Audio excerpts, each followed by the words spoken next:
السلام عليكم ورحمة الله وبركاته. طاب مساءكم في كل يوم. اليوم باش نبعدوا على الكرة التونسية وباش ننتقلوا إلى الحديث إلى الكرة المصرية. باش نبداو مع المنتخب المصري. لقب المنتخب هو الفراعنة. الاتحاد الأفريقي لكرة القدم الكاف. المدرب الحالي روي فيتوريا من البرتغال. قائد المنتخب الحالي محمد صلاح. الأكثر مشاركة مع المنتخب أحمد حسن ب184 مباراة دولية. الهداف التاريخي المنتخب حسام حسن. الملعب الرسمي ملعب القاهرة الدولي. رمز الفيفا EGA. أعلى تصنيف المركز التاسع في سنة 2010. أسوأ تصنيف المركز 75 عالميا في 2013. التصنيف الحالي المنتخب المركز 34. أول مباراة لعبها المنتخب المصري كانت أمام إيطاليا وانهزم 2-1.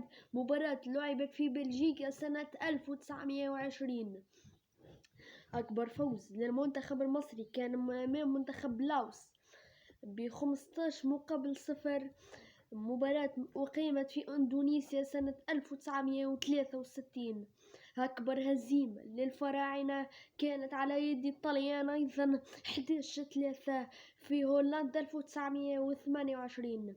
أكثر مدرب قاد المنتخب محمود الجوهري 7 مرات، آخرها كانت عام 2000.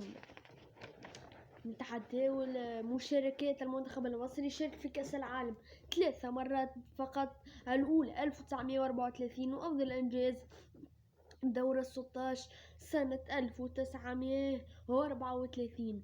كأس الأمم الأفريقية يعني المنتخب المصري ملك أفريقي في كرة القدم.